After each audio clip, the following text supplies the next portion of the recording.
Hello, welcome to the Nigerian Investor Podcast, TNI for short. This is the unofficial podcast of the Nigerian Stock Exchange.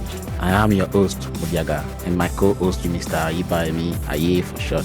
TNI podcast is dedicated to stimulating a renewed enthusiasm among the general public in Nigeria with regards to investing on the floor of the Nigerian Stock Exchange. Ultimately, the goal of TNI is to see many young Nigerians from all walks of life, both at home and in the diasporas, actively participating in the activities of the Nigerian stock market. Before we go further, we would like to place on record a disclaimer. TNI podcast is solely for the purpose of education and not a replacement for professional financial advice. Let's begin.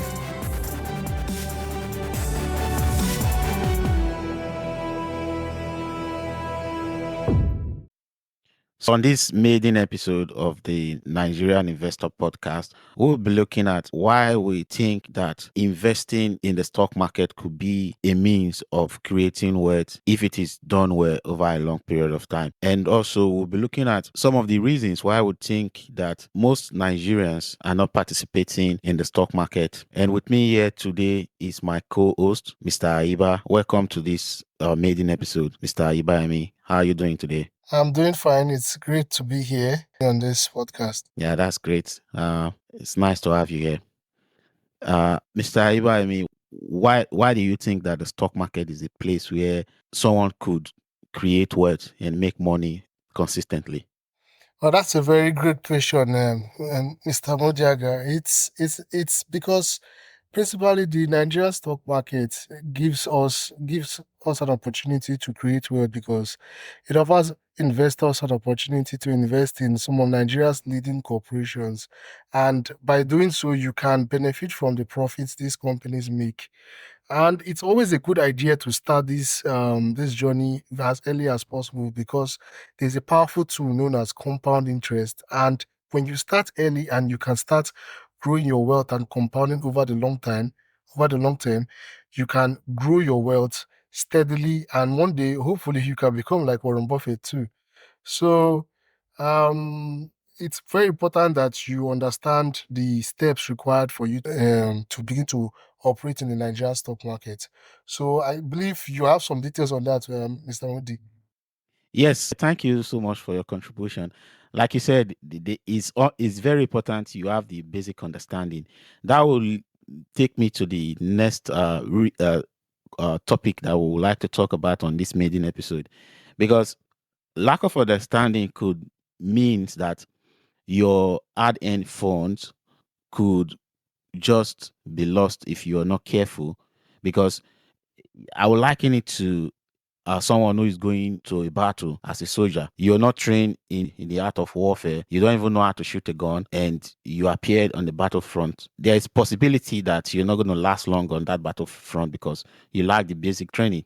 So, like what Michael said, if you don't have a basic understanding about how the stock market works, then there's a very good possibility that you're going to get your fingers burnt and your hard-earned money will go into the thin air. That's what actually happened back in 2008, because most people, including myself, we got involved in the stock market and we just followed the wave. It was a buzz then, and everybody just started buying stock. All we thought was, if you buy the stock, your money is going to increase. The whatever you put in is going to double over a very short period of time, and you start making money without really understanding the basic principles behind this stock market. So that was what happened to us, and most of us really suffered a lot. We lost all our capital when the market crashed, and to date, majority of the populace, they've turned their back on the stock market because they feel that the stock market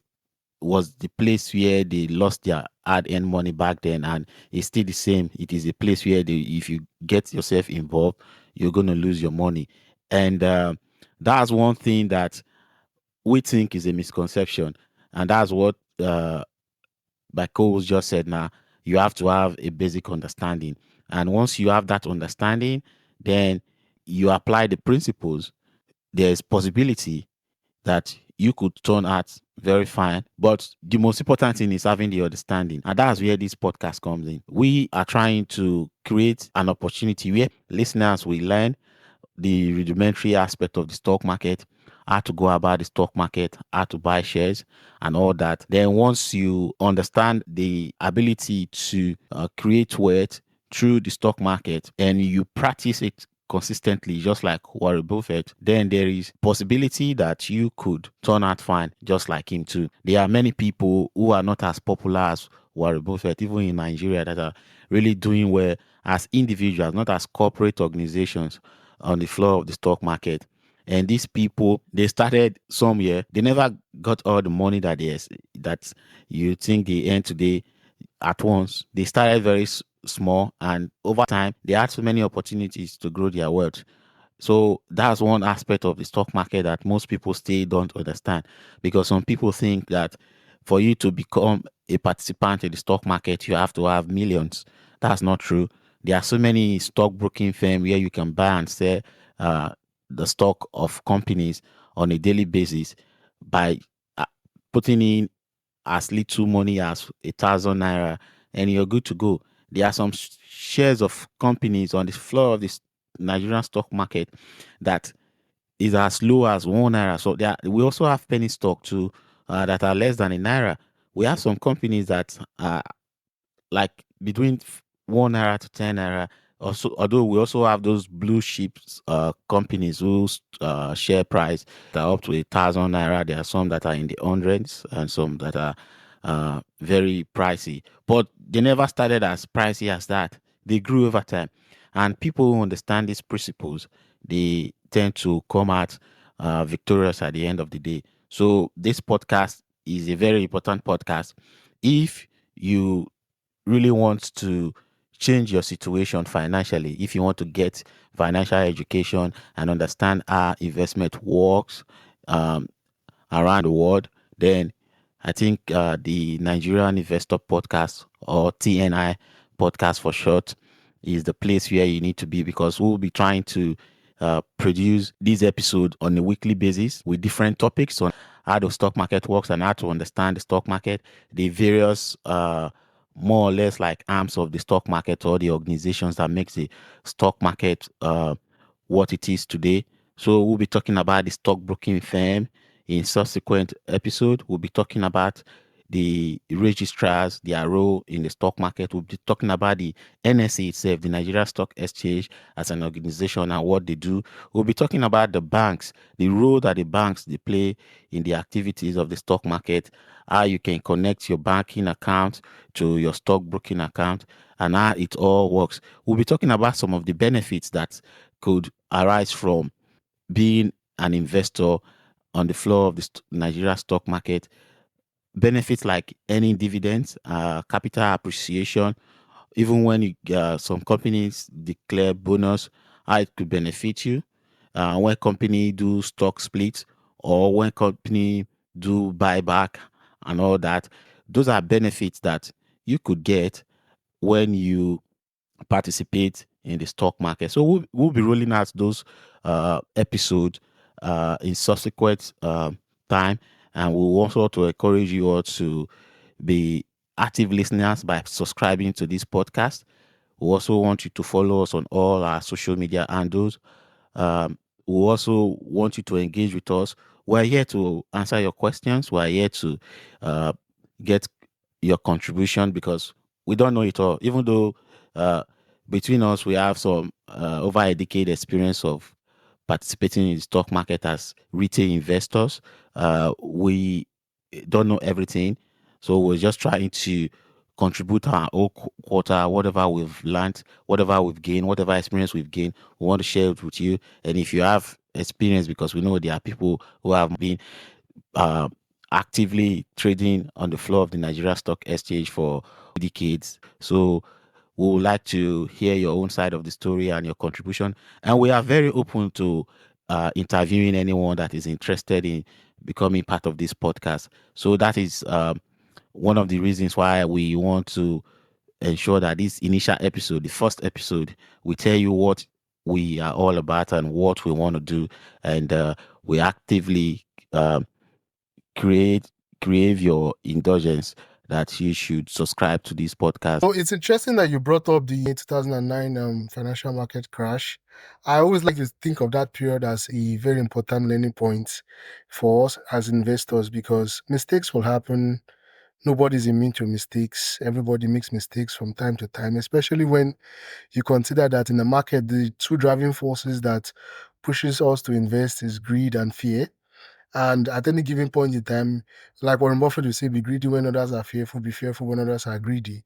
But it's not always easy. It's easier said than done. But like I always like to tell tell people, when you make a mistake the first time, you always ask questions, right? When you ask questions, then you can avoid making these mistakes a second time. And that is the purpose of this podcast, is to give people the opportunity to learn where those mistakes were made so that they can be avoided.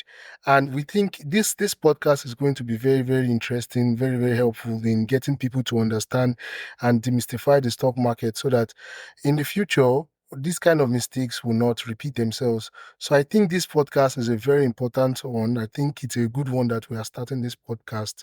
I think that over the course, as we touch on all the topics that you mentioned, Moody, we'll be able to teach our audience, and we encourage you to ask questions too. And like you said, Moody, nobody knows everything, but it's always interesting to hear what others have to say. Questions, if you have questions, contributions, we highly encourage them. Thank you. Thank you so much, Mr. Aye. So, like you said, asking questions, that's the best way you learn. And when you make mistakes, you learn from your mistakes. But if you shy away from the mistakes and you run away, there's no way you're going to learn from the mistake. It becomes a regret in life. You always look back to it and say, oh, I regretted this particular point in time in my life, because you failed to learn from those mistakes. Moving on, there's something that is very important that I would like to talk about right now. Um, this investment in the stock market, it is a very interesting one when I look at it, because what really made me to come back to the stock market after the 2008 crash was that I noticed that is all the things that I use on a daily basis that I can't do without.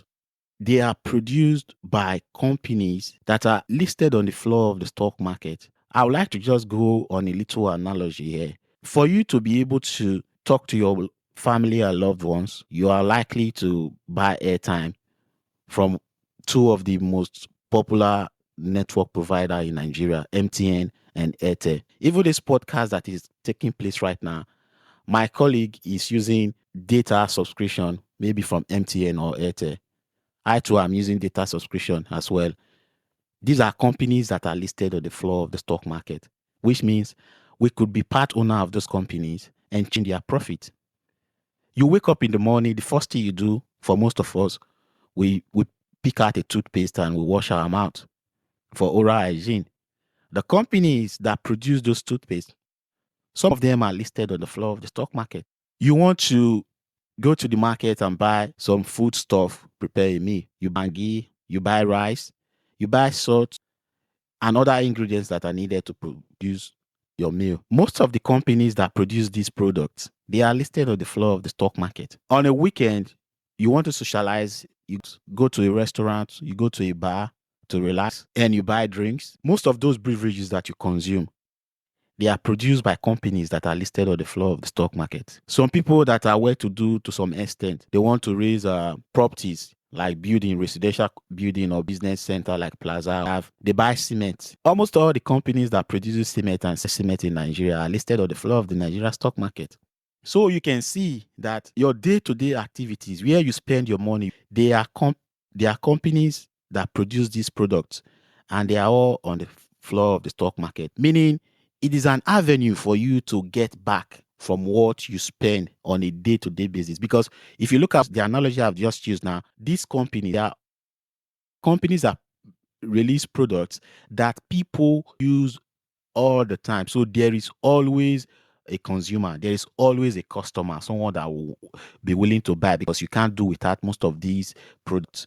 Even the banks where you receive your salary or where you do business, you get money deposited into your account.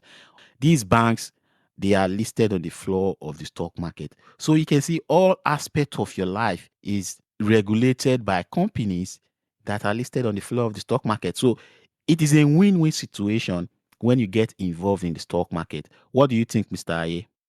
Yeah, I think you're very, very right. I think you're right. I think it's very interesting perspective when you bring up the fact that these products that we're consuming, you partake in the profit the companies make selling these products to us, right? And it goes to reinforce the confidence that some of us investors have in the market that at the end of the day, yes, the economy is difficult, and yes, things that can tend to go they tend to go bad, but there are companies that will always make money on the stock market. And why are they always making money? Because they are constantly pushed for us to consume. And we consumers, we need them to survive. So the interesting thing here is that, yes, it's true. When you go out to buy toothpaste, when you go out to buy, say you're saving your money in the banks, you're taking loan from a bank, they are there. And you're purchasing their products and you're giving them, you're giving them your money. Why not find a way to also make their money back? So it's a very interesting perspective you brought, Moody. And I think, yes, it's a good one that people should be able to, from that perspective, see that, yes, they can actually make money from the market, and there is a good place. There is a good angle where you can consistently make good returns from the stock market. So I agree with you, Modi. Thank you. So, in what my co-host just said now, there is one word I picked at: consistency. When I was growing up, there is this adage that I used to hear. Consistency is the mark of champions. That if you are consistent, you tend to reap the reward. Consistency could be very difficult. It's something that we say easily, but in practice, it could be very difficult. But there are ways that you can be consistent. I'll give you another example. When I started after the 2008 crash, started investing in the stock market, I wasn't really earning that much, but I made it as a point of importance that investing in the stock market, I have to learn first from my mistakes. And after learning, or while still learning those mistakes that I made, I began to apply this principle of consistency. What is consistency to investing in the stock market? Consistency is you investing on a regular basis. It could be on a day-to-day basis. It could be on a weekly basis. It could be on a monthly basis. You just have to be consistent, irrespective of how much you have on those bases. For instance, if you are a weekly investor and the previous week you were able to invest 200 naira, yes, 200 naira is possible for you to invest 200 naira in the stock market. You were able to invest 200 naira the previous week, and this week you don't have 200 naira, you have 100 naira. The consistent part is you still decide to invest, irrespective of the fact that what you have today is not as much as what you invested the previous week.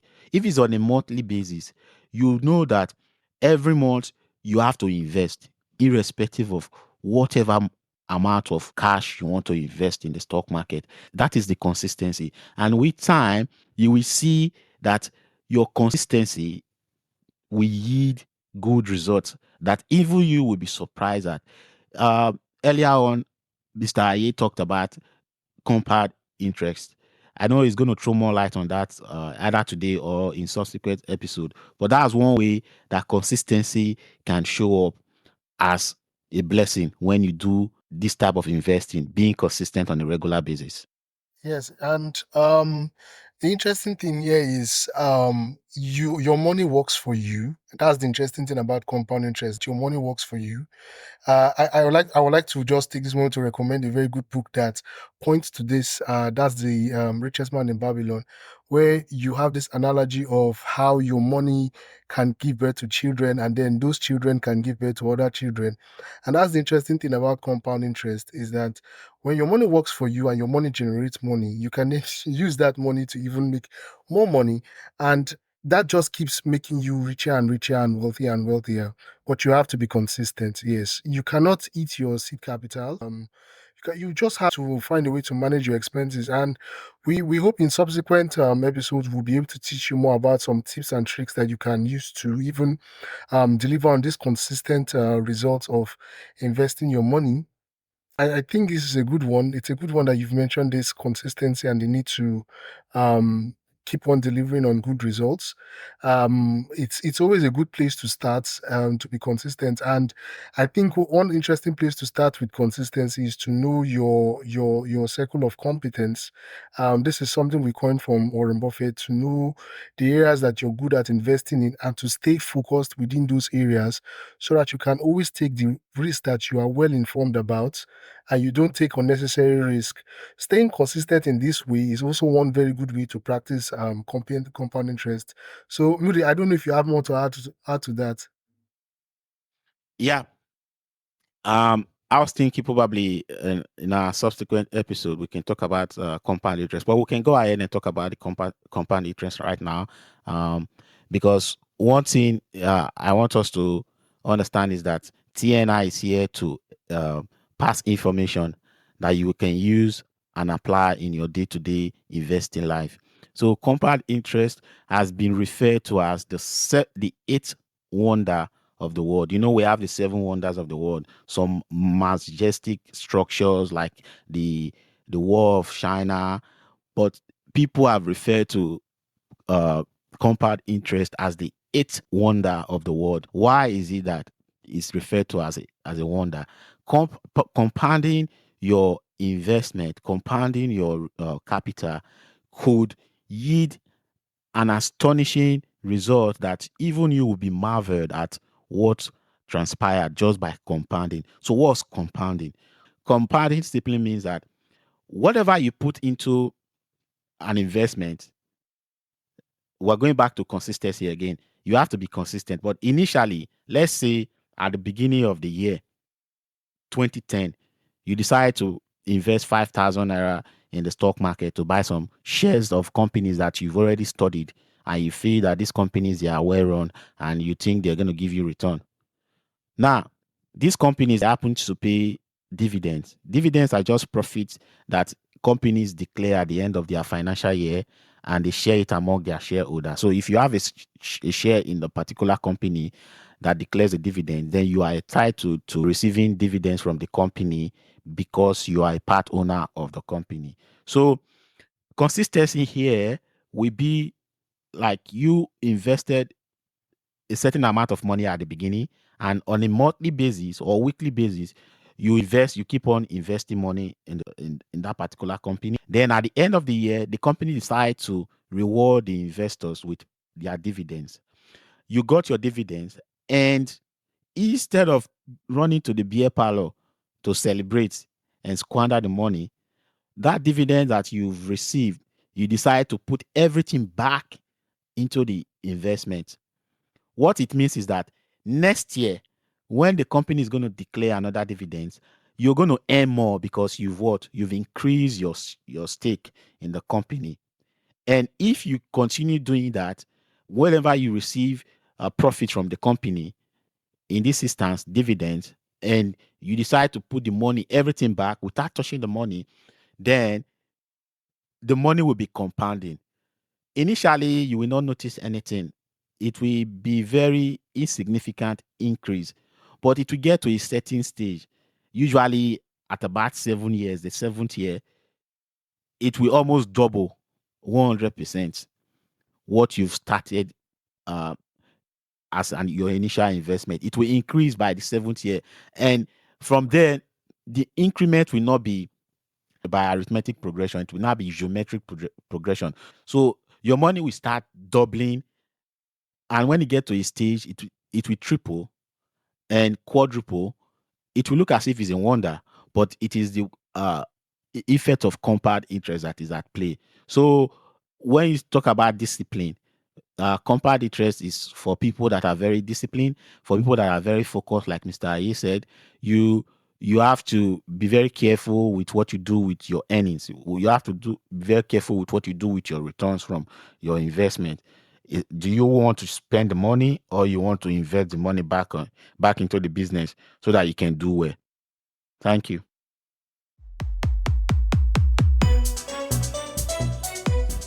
On this note, we've come to the conclusion of this episode.